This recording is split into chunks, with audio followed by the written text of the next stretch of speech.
All those against say nay. Motion is carried.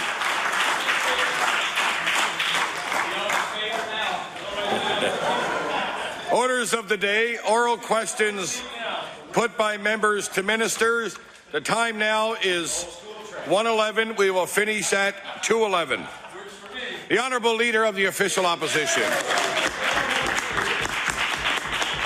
Thank you, Mr. Speaker. Mr. Speaker, over the past 2 years, Mr. Speaker, government has slashed public education by $65 million. However, Mr. Speaker, at the same time period, the Department of Education has grown by 59 positions. My question to the Premier, why does the Premier gut public education while increasing staffing in the Department of Finance?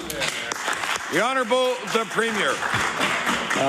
Mr. Speaker, the Leader of the Opposition is, of course, incorrect. He knows that, though.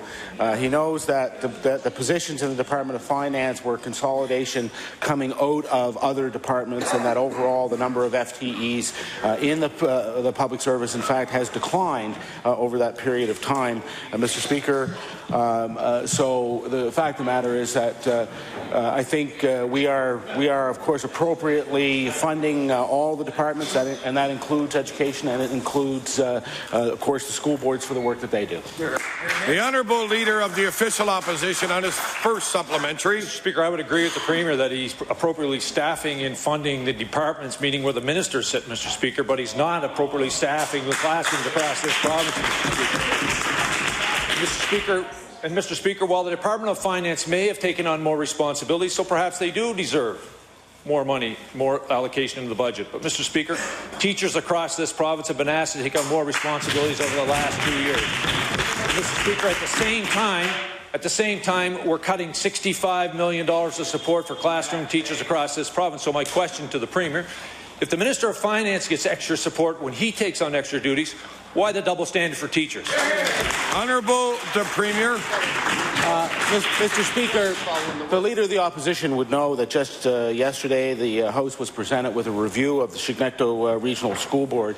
In that document, it included statistics which demonstrated that between 2006, 2007 and 2011, 2012, in fact, there was an increase in resources in the classroom for students. Honourable Leader of the Official Opposition on his final supplementary. Mr. Speaker, that report would also say that the Chignecto Regional School Board did due diligence when they presented their budget to the people of the Chignecto region, Mr. Speaker. The very board that this Premier stood in this House and chastised for playing politics, Mr. Speaker.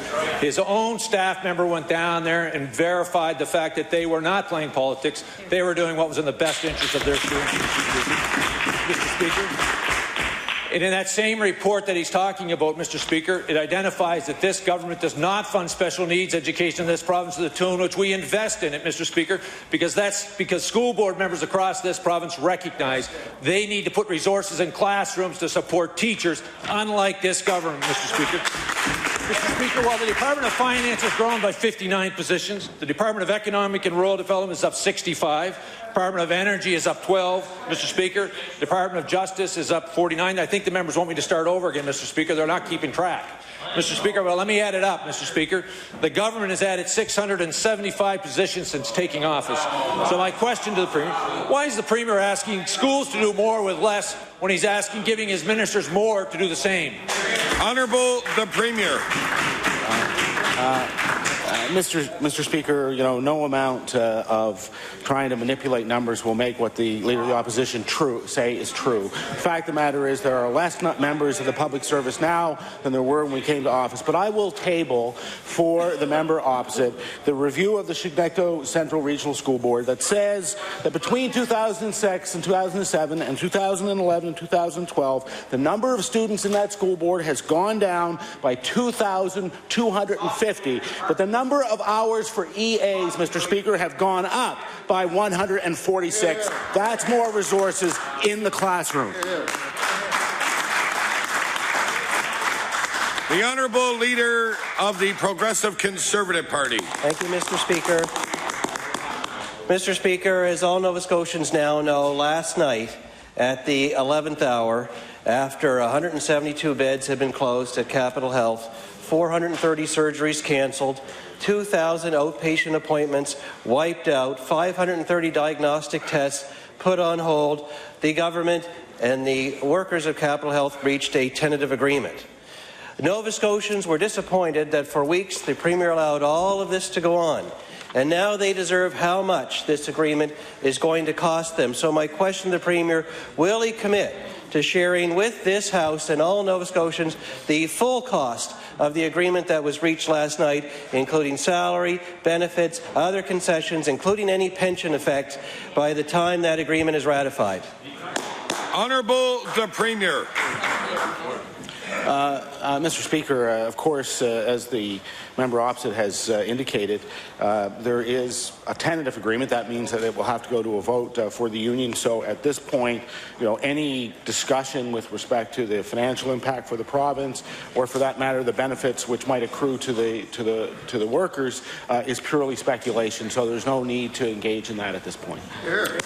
Honourable Leader of the Progressive Conservative Party on his first supplementary. The Premier was elected to represent all Nova Scotians, not just some Nova Scotians. And what he has just told this House is that the people he represents, the people of Nova Scotia, will be the last to know how much that agreement is going to cost them, even though they're the ones footing the bill.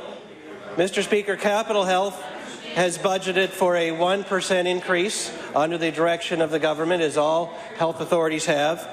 We now know that the CEO of Capital Health, Ms. Chris Power, has said that she is expecting the NDP government to fund any increase above 1%. We know the result is going to be much more than 1%. So my question to the Premier is, will he tell Nova Scotians, is he planning to provide the extra funding to Capital Health to fund this agreement, or in the alternative, what does he expect them to cut in programs to pay for this agreement? Honourable the Premier. Well, Mr. Speaker, as I pointed out, there is no agreement. There is a tentative agreement. We are, of course, very hopeful that the membership of the Capital District Local will adopt the recommendation of their union executive and ratify the agreement. But until that time, any discussions with respect to these things is purely speculative. Furthermore, if they accept the agreement, there will be an arbitrator put in place. The arbitrator would then have to make a decision before the government would be fully apprised of what those costs would be. So there is an appropriate time for the release of information, and there is an inappropriate time to do that. We will wait till the appropriate time. The Honourable Leader of the Progressive Conservative Party on his final supplementary. Mr. Speaker, there is an agreement, tentative as it may be, with all kinds of provisions in it, including the arbitration boundaries for salary. Either the Premier knows what it's going to cost taxpayers and won't tell them, or he doesn't know, which is actually equally bad, since he's the one that's supposed to keep track of these things. Mr. Speaker, before agreeing to an arbitration, the Premier should have ensured that the arbitrator was instructed to make sure that he or she took into account the ability of the taxpayers of the province to pay for the agreement. But we know today he didn't. And my answer to the Premier, why not? Honourable the Premier. Mr. Speaker, what we did do was set out the parameters for an arbitration so that we knew both what the floor and the ceiling of that agreement would be. It's now up to the arbitrator to do an analysis of that. Mr. Speaker, I just remind the member opposite that when the Conservative government was in power and after Bill 68, something which ultimately was never something that was ultimately never brought into law, the government decided to go ahead with an arbitration that ended up with a 17% increase for the RNs. They didn't have the foresight that we had to set parameters around an arbitration. So, Mr. Speaker, we think this is a better model. Maybe they disagree. Hear, hear. The Honourable Leader of the Official Opposition. Mr. Speaker, the effects of this government's cuts are being felt in the classrooms, Mr. Speaker. Students are getting fewer supports, and still, Mr. Speaker, it is students that need the most supports who are being left behind, Mr. Speaker. So my question to the Premier, how can the Premier justify spending $500,000 on orange lunch bags? Honourable the Premier. Well, Mr. Speaker, it's clear that the Leader of the Opposition didn't read the material that I just gave him. It points out that despite the fact, for example, in the Chignecto Regional School Board, despite the fact the number of students went down by some 2,250, the actual supports in the classroom through EAs actually increased by 146 hours. Those aren't our figures. Those are the figures of the school board, Mr. Speaker. The Honourable Leader of the Official Opposition on his first supplementary. Actually, Mr. Speaker, I was listening to the Premier, but like most cases, he got it wrong, Mr. Speaker. Mr. Speaker, if you look at EAs, EAs from 09 to 010 at the Chignecto Regional School Board, Mr. Speaker, 2,091 hours. If you look at presently now, it's 1996. By most people, that's a decrease, Mr. Speaker. Mr. Speaker, if you look at library full-time equivalent, Mr. Speaker, when he took office, they were 39.6. Mr. Speaker, they're at 38.1. By most people's math, that's a decrease, Mr. Speaker. Mr. Speaker, if you look at the full-time IT support equivalents, when he took power, they were 22. Now they're at 20. Mr. Speaker, that's a decrease by anyone's math, Mr. Speaker. I think he's trying to take credit for the former Tory government, Mr. Speaker. Mr. Speaker, this government has spent $90,000 on education advertising, $500,000 on lunch bags, and Mr. Speaker, they've increased the budget for department senior staff by 17.6%, Mr. Speaker. Mr. Speaker, that $500,000 for those orange lunch bags, Mr. Speaker, would have given us 8 teachers or 16 educational assistants, Mr. Speaker, or 20 librarian techs. Mr. Speaker, my question to the Premier, why is the government more interested in self-promotion or departmental administration than in the quality of public education? Honourable the Premier. Mr. Speaker, we've set out for the Leader of the Opposition the facts with respect to enrollment in this province. He understands, I'm sure, that with the large decrease in the population of students in the province, that in fact we have a system where demand is decreasing. And I pointed out to him, and he can try and cherry pick the last 3 years, but you cannot deny the inevitability of 2,250 fewer students in a regional school board and an increase of 146 additional EA hours. How, by anybody's math, is that not more? Honourable Leader of the Official Opposition on his final supplementary. Mr. Speaker, there is no one denying the fact that our student population has decreased. But what's insulting to teachers, parents, and all Nova Scotians is that this government and this Premier has boiled the debate down to there are fewer students means we need fewer teachers, Mr. Speaker. It does not take into account the complexity of the classroom has changed not only over the last decade, Mr. Speaker, but substantially over the last number of years.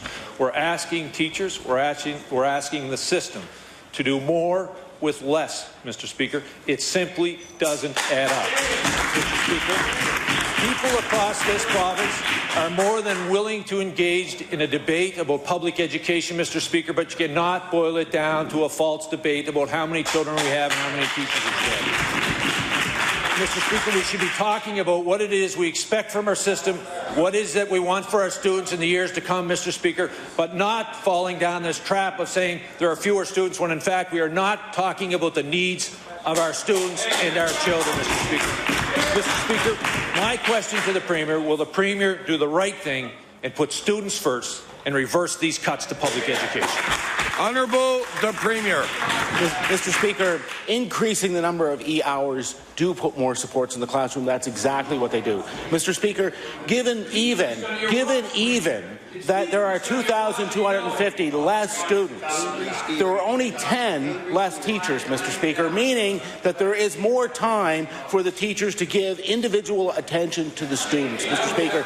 That is increasing supports, Mr. Speaker. What the statistics also show is that the student-teacher ratio has actually dropped since 2006-2007 by 1.4 students per teacher. The Honourable Member for Colchester North. Thank you, Mr. Speaker. On April 12th in this House, I asked the Minister of Education if she had signed the Nova Scotia Teachers Union petition, Kids Not Cuts. Along with the 20,000 plus Nova Scotians who had signed it, I asked the Minister, and she answered a firm no.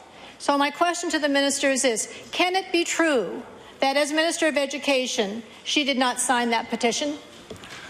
Honourable the Minister of Education. Yeah, it can be true. That can be true, Mr. Speaker. I did not sign the petition. The Honourable Member for Colchester North on her first supplementary. Thank you, Mr. Speaker. On the same day, Mr. Speaker, I asked the Minister of Education a question that she refused to answer, so I'll ask it again. How many MLAs in the NDP caucus signed the Kids Not Cut petition? Honourable the Minister of Education. Thank you very much, Mr. Speaker. That's what put you guys there. I would not know the number. Each person would have to be asked individually. Thank you. The Honourable Member for Colchester North on her final supplementary. Thank you, Mr. Speaker. It's obvious, Mr. Speaker, that this minister has no interest in supporting students and teachers in their fight for education in this province. Mr. Speaker, she failed to show leadership when she did not sign the petition herself. She refuses to answer a question about how many other members of her caucus signed it. Mr. Speaker, if the NDP caucus members had signed that petition, one would think that the minister would be proud to stand in her place and to tell everyone in this House that her colleagues did sign it. So my question to the minister is this. Is the minister proud of the fact that her NDP caucus colleagues did not sign the petition to support kids in this province? Honourable Minister of Education. Thank you very much, Mr. Speaker. I'm going to stand here in my place and say that I am very proud that we have a plan for our children in this province. Kids and learning first.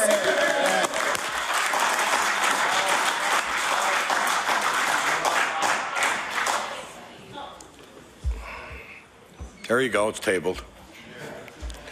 The Honourable Member for Victoria the Lakes. Thank you, Mr. Speaker. Mr. Speaker, the Minister of Community Services has told this House that she published the Talbot House report on the department's website in response to a Freedom of Information request. The Minister said, and I quote, "We were requested through a FOIPOP, which gives us an obligation," and I'll table that, Mr. Speaker. So my question through you to the Minister of Community Services, did the FOIPOP officer in her department review the Freedom of Information request and recommend the publication be displayed on their website? The Honourable Minister of Community Services.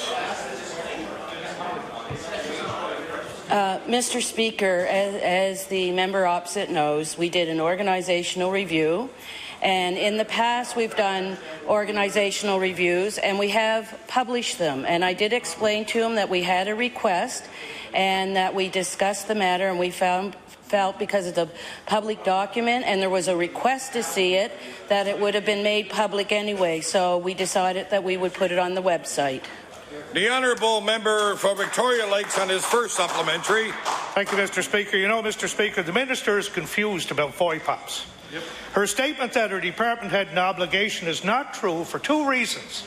First, the department didn't have to include the personal smears in the report in the first place, and they absolutely did not have to splash them on the internet. Two wrongs do not make a right, Mr. Speaker. Secondly, the Freedom of Information Act prohibits disclosing such information for at least two reasons. One, it unfairly damages the reputation of Father Abbas, and two, it was known to be inaccurate at the time of disclosure. And Mr. Speaker, I'll table that section of the Act. So, Mr. Speaker, my question through you to the Minister. In light of the fact that the Minister broke the law by smearing Father Abbas, will she finally admit that she's not up to the job? The Honourable Minister of Community Services. Mr. Speaker, as we said before, the VOIPOP request was through the media, so it was going to be out in the public anyway. And number two, that review was an organizational review. And as I've said in this House many times over, it is a shame that they have to fabricate it, that it's more than that. Anyone can go online and read it, and they will see that review is an organizational review. The Honourable Member for Victoria the Lakes on his final supplementary. Mr. Speaker, this minister refuses to apologize to Father Abbas. She refuses to admit that publishing the report was wrong. She refuses to admit that publishing a report containing allegations shown to be unfounded were illegal, and she refuses to remove this report from the website. So, Mr. Speaker, my question through you to the Minister, for all her errors in judgment and breaking the law, will she resign? That's right. The Honourable Minister of Community Services.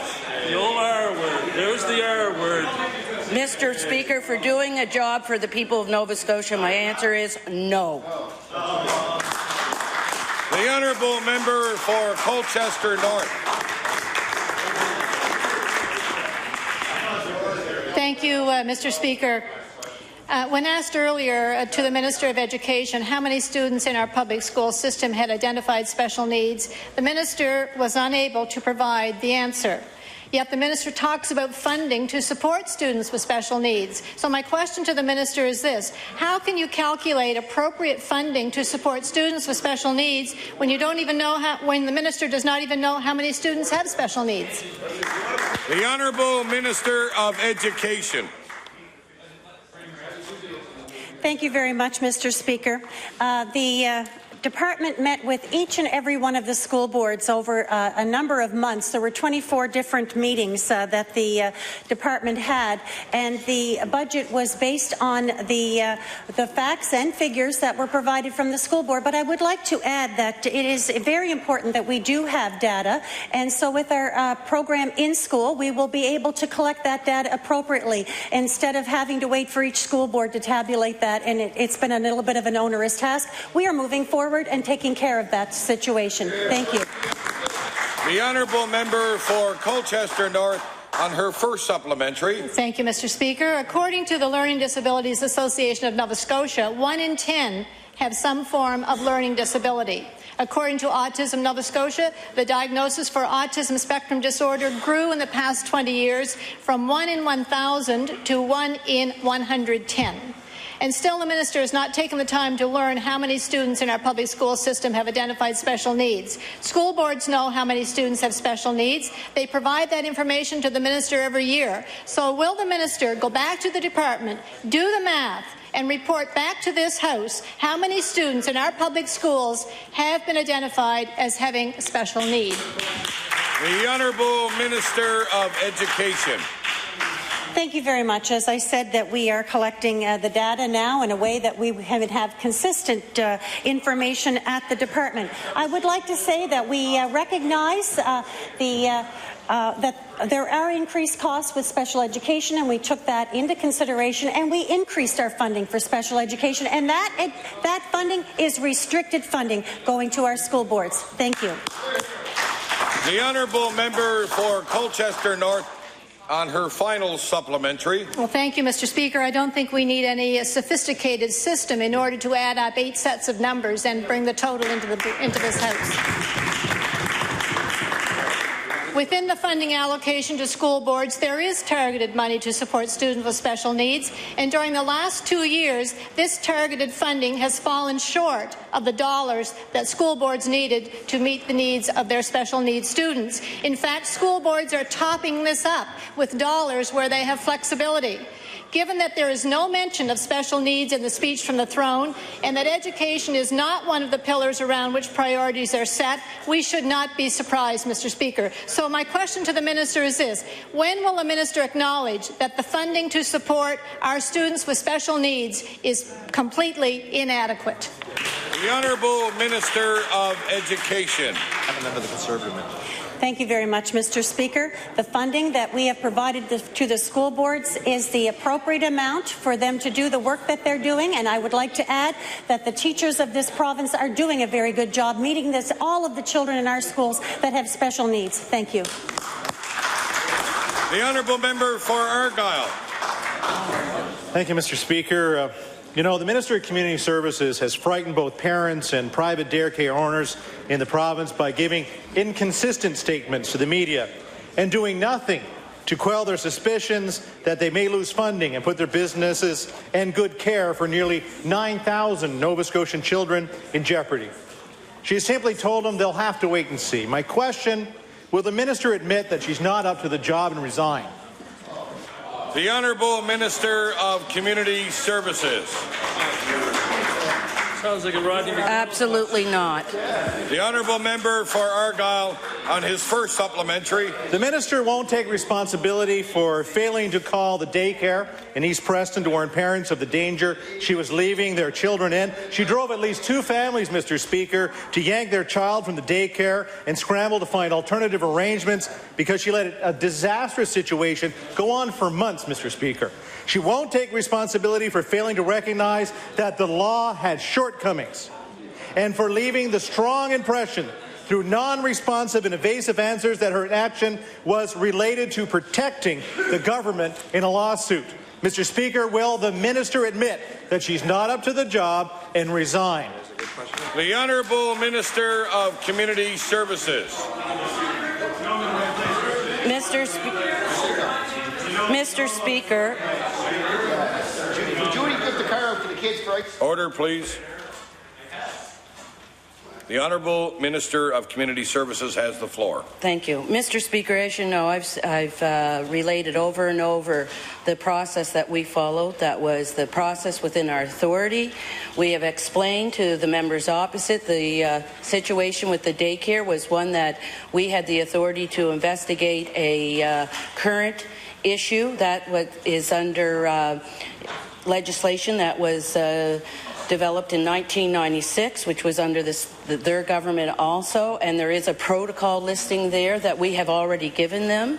And because of the fact that there was absolutely no evidence at that time, we could not go forward on that. That's been explained to them. They were past historical allegations that went to the RCMP. We did everything appropriately in that case. We did everything appropriately with Talbot House. And so the answer to the member opposite is no. The Honourable Member for Argyll on his final supplementary. Thank you very much, Mr. Speaker. You know, the minister won't take responsibility. It's everybody else's fault. For smearing a man by spraying false allegations in a public website and breaking the law in doing so. For severe disrespect of accomplished Nova Scotians who have run a publicly spirited and much-needed service for years. For playing PR games with these highly credible people and for allowing her department, safe in the ivory silo here in Halifax, to force, Mr. Speaker, yes, force an addictions treatment centre to close, displacing 13 young men. My question to the minister, at least 3 children and 13 men were displaced by her decisions. On top of that, she's made hundreds of daycare centres and families nervous. Will the minister admit, finally once and for all, that she's not up to the job and resign? The Honourable Minister of Community Services. You know, Mr. Speaker, it's a very sad day in Nova Scotia that people like that can mislead the public. We followed every process and procedure that was within our authority, and there was no smearing in that review. Anybody is welcome to read it. It was an organizational review, and what is so sad is that they like to twist the facts so much to create the fear. They're the ones who have been mentioning the father's name over and over. They're the ones who've been talking about the poor daycare and ruining their reputation. It goes on. And what is really sad, they're the sad ones. The Honourable Member for Richmond.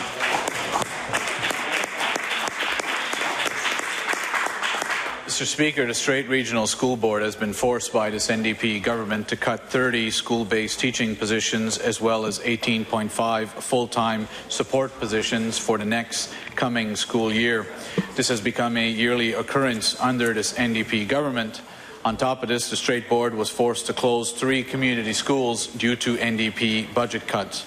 Now, my question is, will the Minister of Education explain to parents in the Strait area exactly how taking 30 teachers out of the classroom and laying off 18.5 support staff is not going to diminish the quality of education in our classroom? Honourable the Minister of Education. Thank you very much, Mr. Speaker. The people in this province are expecting their school boards to make the appropriate decisions to make sure that the quality of education in the classroom is protected, and I am very sure that the Strait Regional School Board has done just that. Thank you. The honourable member for Richmond on his first supplementary. Mr. Speaker, this is a Minister of Education who has no problem spending money. It's just that she would rather spend it on marketing and gimmicks than on classroom education. Mr. Speaker, as I raised before, this is the minister who has thought wise to spend $500,000 of taxpayers' money on orange lunch bags for pre-primary students while cutting teachers from the classroom, as well as spending $90,000 on political ads, all the while cutting $65 million out of classroom education in the last 2 years. Mr. Speaker, there are 3 schools that the Strait Regional School Board have voted to close, and now parents are being told there will be 30 fewer teachers in the classrooms next year. Mr. Speaker, Nova Scotia is the lowest, second lowest funding on education in the country, and the NDP has cut an additional $65 million in the last 2 years. My question to the minister is, why is the minister more concerned about public relations than she is with public education? The Honourable Minister of Education.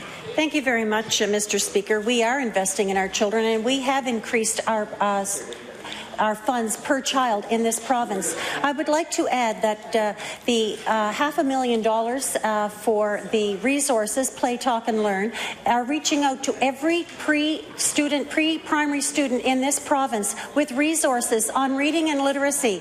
It is to $35 investment per child over the next 3 years. Thank you very much, Mr. Speaker. The honourable member for Richmond on his final supplementary. Well, Mr. Speaker, who needs teachers in the classrooms or up in the gallery when they can have a hacky sack, a glue stick, and a pair of scissors to help with their literacy skills?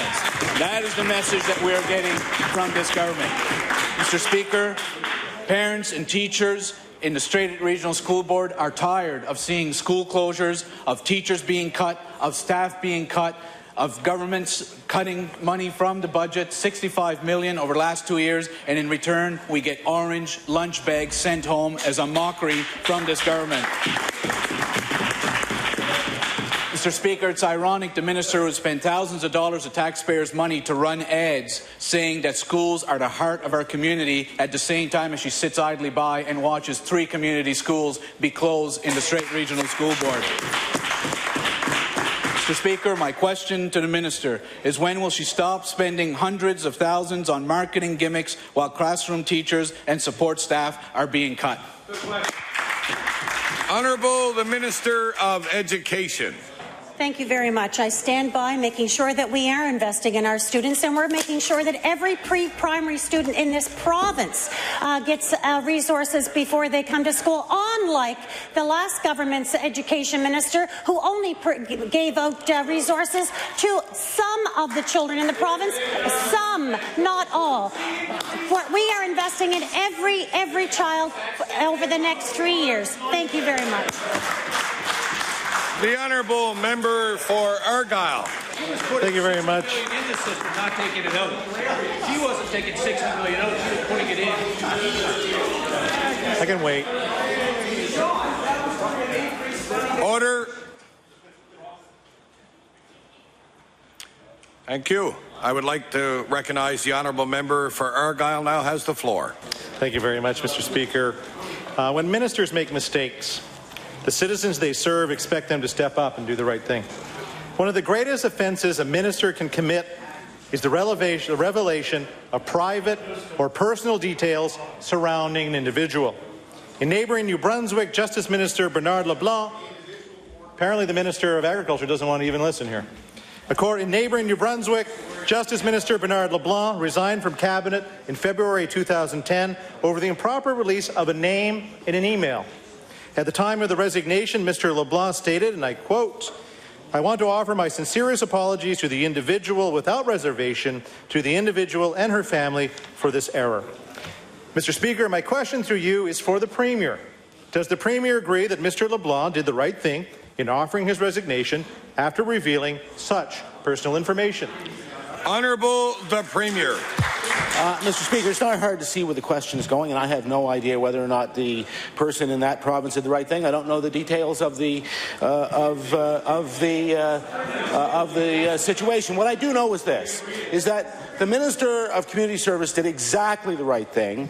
The allegations made by the Conservative Party are wrong. There were no mention of anybody in that report, and the only people who should resign, if that's their test, are them, because they are the only one who have brought forward a name publicly.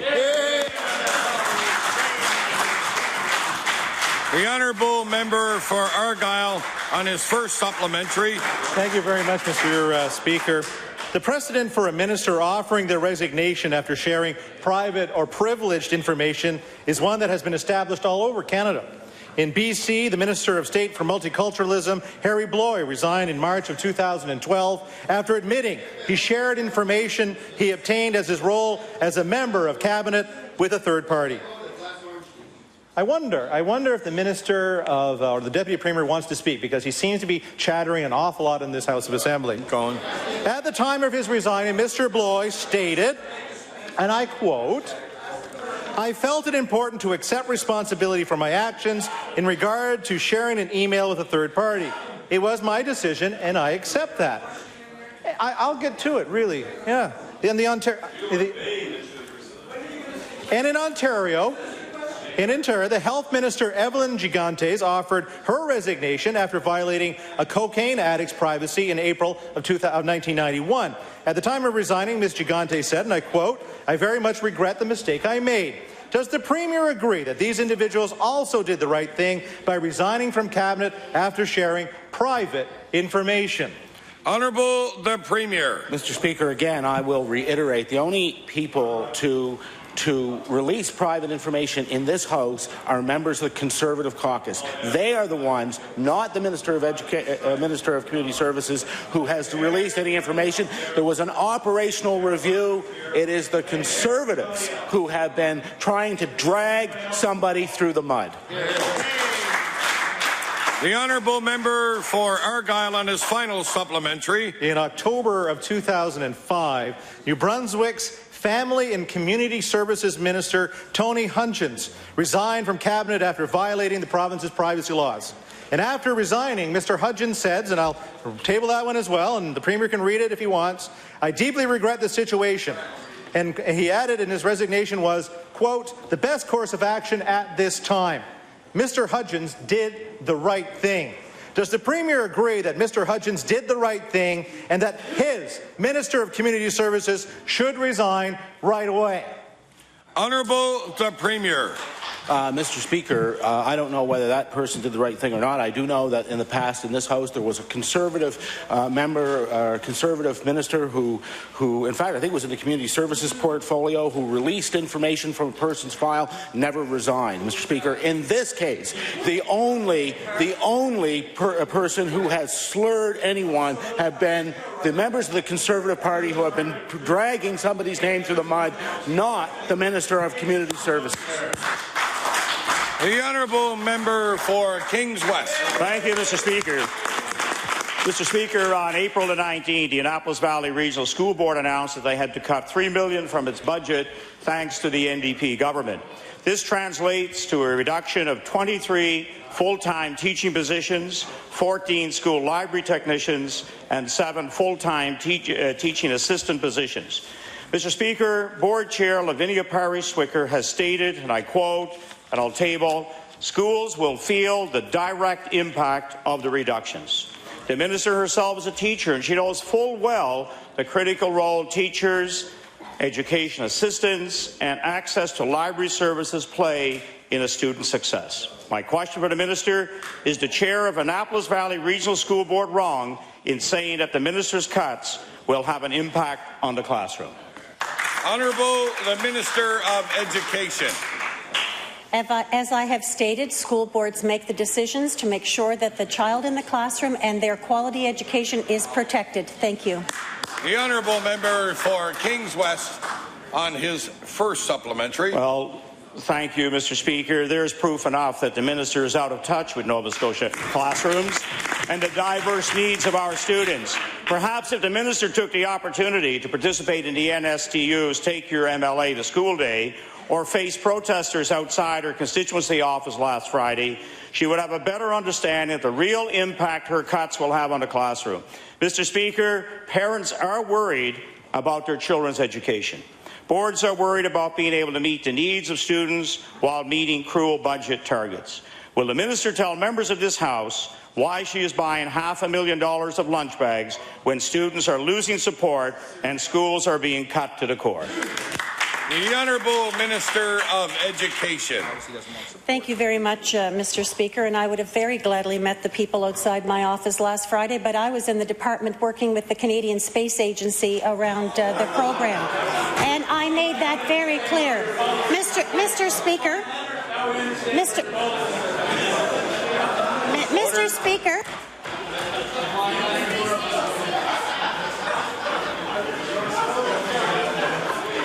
The Honourable Minister of Education has the floor. I want to make it very clear that we have an MOU with the Canadian Space Agency with our science programs, and I had a teleconference call at 3:30, and I made that people very aware of that. Also, my office closes at 3 o'clock and has historically for the last 3 years. And I welcome meeting with any teachers to have a discussion. I will like to say, though, we are facing extremely challenging times. We have lost 30,000 students out of our system over the last 10 years, and we have 361 more teachers in the system today. These are challenging times, and we are meeting those challenges. Thank you very much, Mr. Speaker. The Honourable Member for Kings West on his final supplementary. Well, thank you, Mr. Speaker. When it comes to space, I'd like to see this minister and this government launch a recommitment to public education in Nova Scotia. Students in the Annapolis Valley and across this province are counting on the minister to take a stand for education, fight for the needs of students at the cabinet table. Instead, it would seem, and confirmed by teachers, this minister is a lame duck when it comes to standing up for students. Will the minister stand up for the students of the Annapolis Valley, tell our cabinet colleagues to restore funding to public education? The Honourable Minister of Education. Thank you very much, Mr. Speaker, and I am standing up for students. We are making sure that we are providing skills trades in double the sites across this province. We are adding in Schools Plus sites. We are investing in our students, making sure that they have the quality education they need to succeed in this world. Thank you very much, Mr. Speaker. The Honourable Member for Glace Bay. Thank you, Mr. Speaker. Mr. Speaker, access to supports and services can mean all the difference in a student's success in school and, of course, in life, as education is the key that unlocks the door to so many opportunities for our kids. Last year alone, 75 education assistants were cut from Nova Scotia schools, Mr. Speaker. Will the Minister of Education tell members of this House how many education assistants the Cape Breton Victoria Regional School Board lost last year because of the Minister's damaging cuts to the education system? The Honourable Minister of Education. Thank you very much. I would like to say that Cape Breton is actually an area in this province that is experiencing extreme decline in student enrollment. I think it's 7%. It's a sad situation that we're seeing, that our population is decreasing in our schools. But I will add that we are making sure that the appropriate resources are in each of our school boards. The Cape Breton Regional School Board did their own review around student assistance in the schools, and they were well below our average. We are still funding appropriately to meet the needs of our students. Unfortunately, many of the students are not there. The Honourable Member for Glace Bay on his first supplementary. Mr. Speaker, and I'm certainly aware of the declining population in Cape Breton and the fact that we're disappearing in rural Nova Scotia. And the reality is that these cuts will do nothing to keep families or kids or students in this province. Absolutely nothing. The Cape Breton-Victoria Regional School Board lost 28 teaching assistant positions because this government sees more value in ordering $500,000 in lunch bags than providing necessary supports for the most vulnerable of our students. In an April 19th article on the Halifax Media Co-op, Kyle Hunter, who was an EA at my old elementary school of John Bernard Croke, says that his success in education was due to the education assistant he had when he was a student. Kyle says, and I quote, "I would have been lost in the system.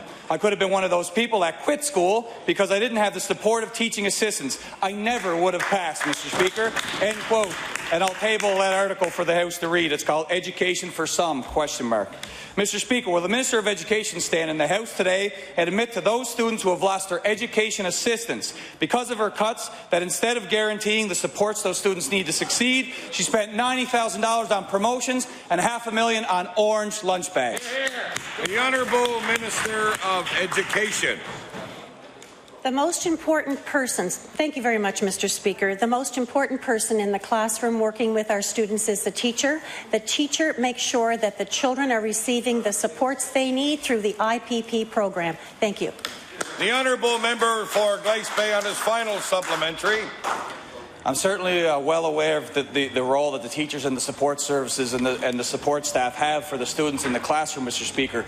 But with these cuts and what's happening with this program, they're also going to be affected because of these education cuts. So maybe the government should consider producing orange backpacks with work boots and a work hat so that the people that go to Fort McMurray will be ready for their next jobs, because they're not going to have jobs in this education system, Mr. Speaker. Students who need education assistance are getting a raw deal from this government. Boards are being forced to eliminate services essential to student success, Mr. Speaker. Will the minister stand and tell those students who lost their assistance that she will stand up for them, reverse her government's detrimental cuts to education, and support every student in reaching their fullest potential in this great province of Nova Scotia? The Honourable Minister of Education.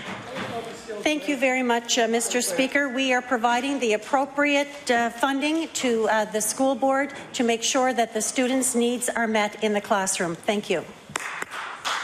The Honourable Leader of the Progressive Conservative Party. Thank you, Mr. Speaker. My question is to the Premier, but let's start by cutting through all the double talk. Mr. Speaker, the Talbot House report contains 7 specific references to the Executive Director of Talbot House, of which, Mr. Speaker, there is only one. And everyone in Cape Breton knows who that one Executive Director is. And yet the Minister of Community Services chose to spray that report all over the public internet. She then defends that action, pointing to the Freedom of Information Act, which actually is designed to prevent her from smearing someone in this way, with 7 specific mentions. And I will table those 7 references for the benefit of the Premier and for this House.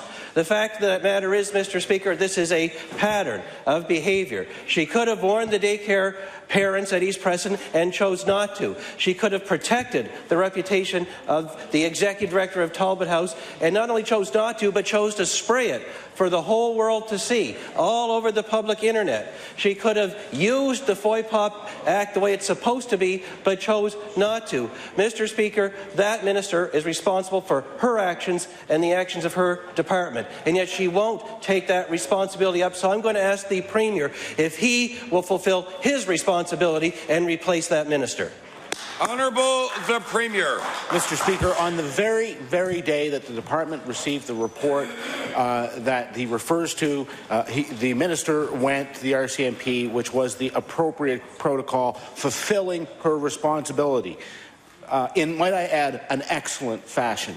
Secondly, the mentions of the Executive Director in that report refer to an operational review. It is that member and members of his caucus who are, if anyone is smearing anyone, it is them. The Honourable Leader of the Progressive Conservative Party on his first supplementary. Well, Mr. Speaker, I would suggest that the Premier should read the Talbot House report before he gets up and gives an answer like that, because he's implying that he thinks it is okay to knowingly smear the Executive Director of Talbot House by releasing a report that contained information that was knowingly wrong at the time.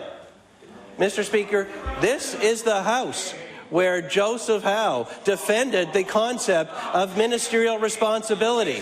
That Premier is the successor to Mr. Howe and the one who is supposed to defend the concept of ministerial responsibility. He is a minister that could have told the parents of East Preston Daycare that their kids were at risk and chose not to. She is responsible for that decision.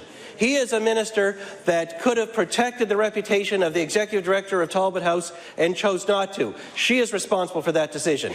He is a minister who pointed to the FOIPOP Act when in fact it's the FOIPOP Act itself that says she's not supposed to release information that could cause personal harm to someone like the executive director of Talbot House. She won't take up her responsibility and do the right thing. It's time the Premier showed all of his ministers that he still believes that they're responsible for their actions and replaces that minister. Honourable the Premier. Mr. Speaker, I absolutely agree, and I want to congratulate the Minister of Community Services for doing an excellent job. The Honourable Leader of the Progressive Conservative Party on his final supplementary. Mr. Speaker, there are a lot of parents that send their kids to daycare at the East Preston Daycare that for 8 months went without knowledge that they could be at risk because the Minister of Community Services wouldn't tell them. There are 13 men and several staff of Talbot House in Cape Breton that could be getting the services they need today but aren't because of decisions of that minister. There is a person, there is a Nova Scotian who has been found innocent and was found innocent before that report was published, who has had his reputation smeared because of decisions of that minister, and now we have a Premier that says he thinks she's doing an excellent job. I'll give him one more chance to separate himself and his government from that record, do the right thing, replace the minister. Honourable the Premier. Well, Mr. Speaker, I will repeat what I've said before. The actions taken by the Minister of Community Services were absolutely correct. They followed exactly the right protocol. They were done in exactly the right order. I am very proud of the Minister of Community Services. The Honourable Member for Halifax Clayton Park. Mr. Speaker, last Friday, members of the Nova Scotia Teachers Union rallied outside the government members' constituency offices to protest $65 million in cuts to education. Can the Minister of Finance tell members of this House and the provincial executive members of the NSTU in the gallery today how many of his caucus colleagues... Order, please. Order, please. Absolutely right that you cannot speak to members in the gallery that are attend today. So I'd ask you to refrain that question, please. Finance tell all members of the House today how many of his caucus colleagues address teachers and concerned community members at these rallies.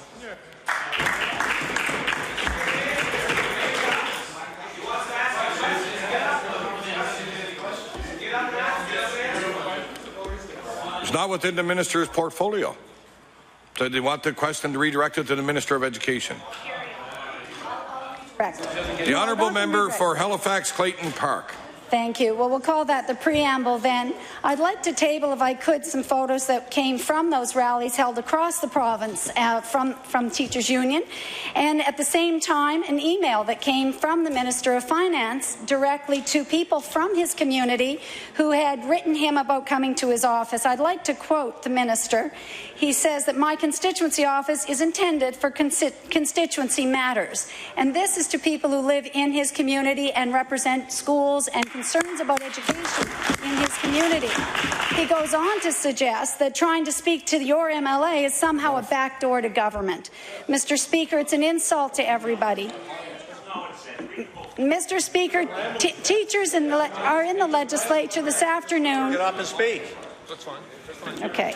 Well, ask the question. Will the minister address this House and explain why he was not present at his office last Friday, along with so many of his colleagues? Again, it's not a question of the minister's portfolio. It's not a finance question. The Honourable Member for Halifax Clayton Park. That's the rules. That is the rules in the House of Assembly, and we will follow the rules. So I will ask you to ask another question or redirect the question. Thank you. I appreciate that. It's hard to find out who's responsible for the office's closing last Friday. That's for sure. Mr. Speaker, the Minister of Finance did not sign the NSTU's petition calling on the government to restore funding. He didn't attend the MLA's Take Your MLA to School, or the offer to Take Your MLA to School Day, and he mysteriously closed his constituency office. But my question to the Minister is, when will he stop burying his head in the sand and see that cuts to education, which may fall under his banner, are bad for schools and bad for this province? It's dollars and cents. The Honourable Minister of Finance. Thank you very much, Mr. Speaker. I refer that to the Minister of Education. The Honourable Minister of Education. Thank you very much, Mr. Speaker. I would just like to remind everybody the Nova Scotia Teachers Union has every right to protest and to have petitions. They are there to make sure that their members are supported. The NSTU is for their members. This government is for the children. Thank you.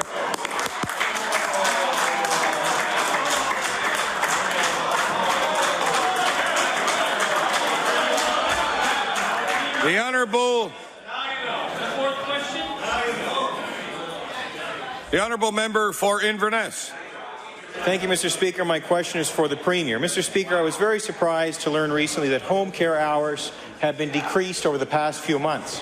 Caregivers feel buried in paperwork and are given only a half hour to help our seniors. Less time means seniors get less care. My question to the Premier, when was the last time the Premier bathed twice per week and ate 3-day-old macaroni?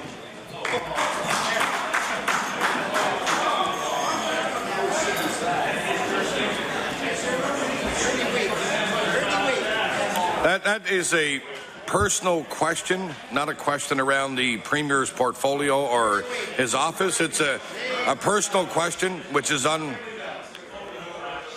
of order, actually. I'll ask you to refrain the question, please. Thank you, Mr. Speaker. And the point I'm making, Mr. Speaker, is that those are things in this legislature that we take for granted. Caregivers are not allowed enough time to make a hot meal or thoroughly clean the bathroom. Those are things that aren't stupid, Mr. Speaker. Those are things that mean something to the people that receive those services. What does our Premier say to caregivers who are now being thought poorly of by some seniors who cannot understand why their caregivers no longer have time for them? Honourable the Premier. Mr. Speaker, I can't speak to individual situations. What I can tell the member opposite is we are putting $20 million dollars of new money into expanding home care so that more people will receive service. The Honourable Member for Inverness on his first supplementary. Well, Mr. Speaker, it's obvious that the government is taking money out of home care because the time allotted for care has been reduced from an hour and a half to 30 minutes. We see this government has lots of money from increased HST tax revenue to spend on new, bigger government in Halifax. We see that with the increase in the FTE counts. Will our Premier and this government act today to get their priorities straight and start showing respect for our seniors in home care so they can enjoy warm showers instead of the cold NDP sponge baths that they're now receiving? The Honourable the Premier. Mr. Speaker, again, I have no idea what the member opposite is talking about. As I said, we've put more money into home care. We're expanding it. We're creating better services for seniors so that they have better access to exactly the kind of support that he is talking about. Of course, Mr. Speaker, there was a time in this province where those seniors wouldn't be able to stay in their home. They would have not had the supports that they needed in order to be able to stay there. They would have gone to long-term care facilities where they would have had practically everything they owned taken from them in order to pay the cost of it. That time, Mr. Speaker, was of course when the Conservatives were in power. The Honourable Member for Inverness on his final supplementary.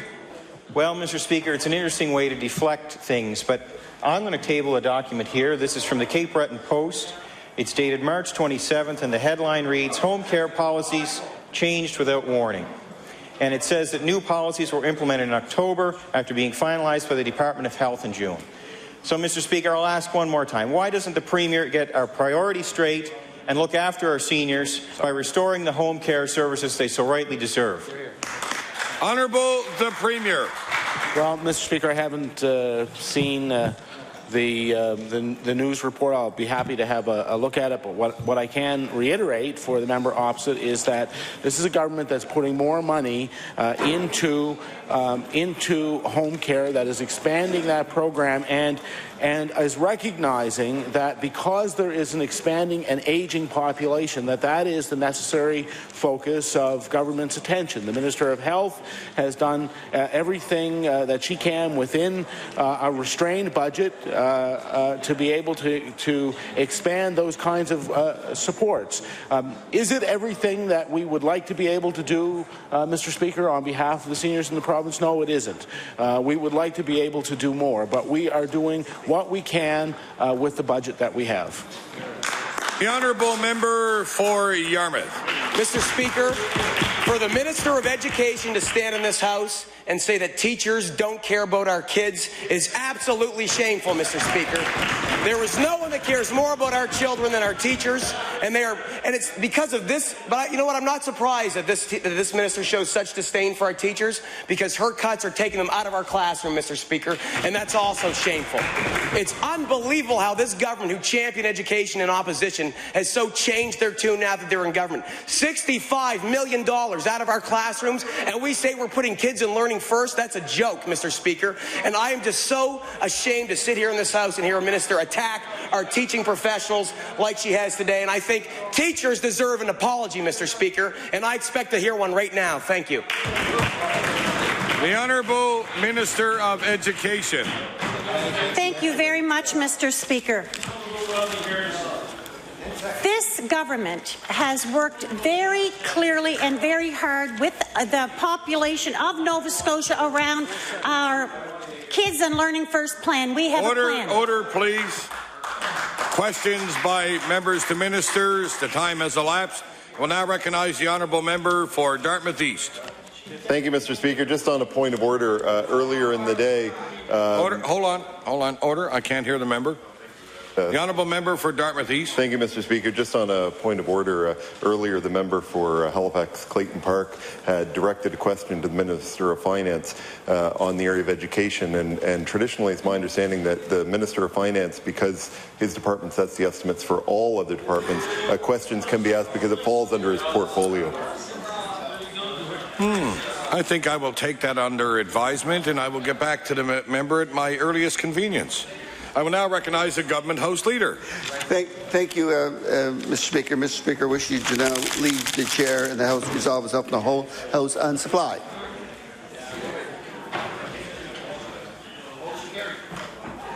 The honourable member for Bedford Birch Cove. Thank you, Mr. Speaker, and I would like to thank all the members of the House for the warm welcome they gave to the Scouts when they arrived in here earlier. I had a nice little chat with them out there, and they thought it was a pretty neat process, question period, and I assured them it's more fun when I ask a question, but, you know, it was one of those days where I didn't get it. What I wanted to talk about today was about a concern I had last summer when radio ads were being played by debt poolers here in Nova Scotia. Now, these companies were not actually registered in Nova Scotia. They were, the ads were probably played in error, but nonetheless, these particular organizations are not allowed to be operating in our area, and they are. At the time, I said, you know, this was that they were preying on people who were not sophisticated about credit, and shortly after that, I met with the Credit Counselling Association of Nova Scotia, Jennifer Cleater, and she talked to me about what their concerns around this type of activity. And what she told me was that these organizations that typically come from the States and then have been moving east, what they are doing is, in fact, they are engaging with consumers and saying, you know, come to us, give us X amount of money a month, and we will deal with your creditors. So, you know, for example, give us $500 a month, and we'll deal with your creditors. The problem is, of course, that what they don't tell people is that they won't do it for about a year. Times could vary, but it could be up to a year before they actually engage with these creditors. So these